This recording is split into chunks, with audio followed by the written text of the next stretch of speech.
Welcome back. In this video, we're going to talk briefly about navigating Quicken and some of the features that you're going to find as you use the software. Now, if you go to the file command, you're going to notice that you can actually open a new Quicken file or one that is existing. You can actually copy your Quicken file, and this is the file that you're creating as you enter data. You can set a password for your data file in case someone else is using your PC. You don't want to have anyone else who is altering your data. And then you can be a little more specific and you can set a password for those who would have access to the account, but you don't want them to be able to modify transactions.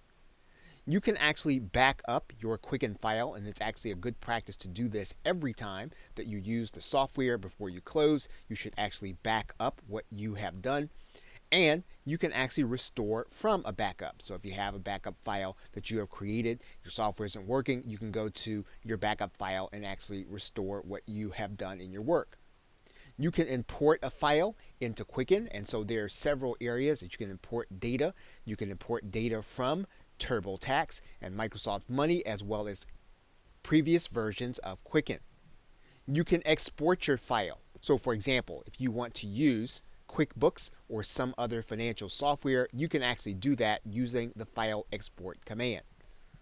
You have several options of file operations. You can actually put together a year-end copy or a copy of your file, and then all of the other features you'll note would be the same in any other program. Now, one thing that you do want to be aware of is where your file is located on your personal computer. Typically, it's going to be in your Documents folder, but you want to be able to find this folder at will. And if you want to actually back up that file to a cloud drive, you want to be able to find it so that you'll be able to do that. Now, in keeping your finances organized, one of the things that you'll want to do is you'll want to be able to create reports that will tell you certain things when you want to know them based on specific dates. And Quicken can actually do that for you in terms of your banking, in terms of doing comparison, what your balances are, comparing them to where they were some previous period, spending, your taxes, your business, and this will be of particular interest to you if you're trying to keep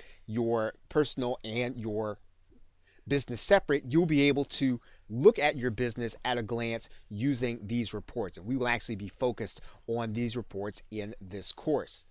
You can actually look at those reports in terms of graphs if you want to do something that's a little more visual. And then they actually have options for you to be able to work with your credit score. So Quicken is actually a way for you to be able to organize your financial activity so that you'll be able to keep your personal life separate from the business and then be able to make good decisions about your business. Okay, so with that, thanks, and I will see you in another video.